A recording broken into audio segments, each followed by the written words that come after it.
Since it launched in September of 2015, the Scripture Memory Fellowship mobile app has helped Christians around the world memorize a grand total of more than 3,000 verses of Scripture. In fact, when it launched in the iPhone format earlier this year, it was downloaded more than 140 times within the first 2 days. So needless to say, this is an app that has really been effective in helping people memorize Scripture in a much more effective and enjoyable way than ever before.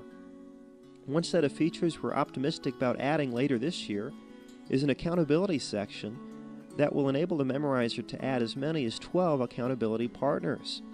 And the idea is that each of those accountability partners will receive an email every Sunday detailing the progress that the memorizer has made in the app. In fact, those emails will even include the text and reference of each verse the memorizer has marked as memorized.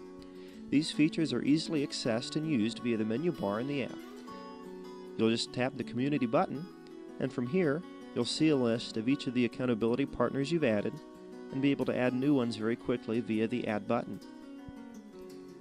From here, we can specify the email address and the name of any accountability partners we'd like to add. Of course, this can be anybody you'd like, whether that's someone in your own household or even your neighbor, even somebody at your church.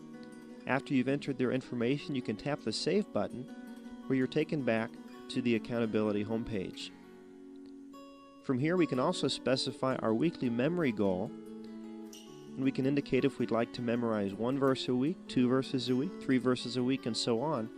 And that weekly goal is included in the weekly accountability emails that each partner receives, so they can see at a glance whether you're staying on track in these goals. Because of the cost involved in the addition of these features, we've not been able to program them into the app yet, but we have designed this model, which you've seen, that basically gives you an idea of how these features will work.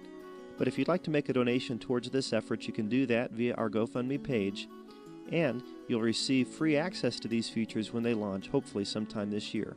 Thanks and God bless.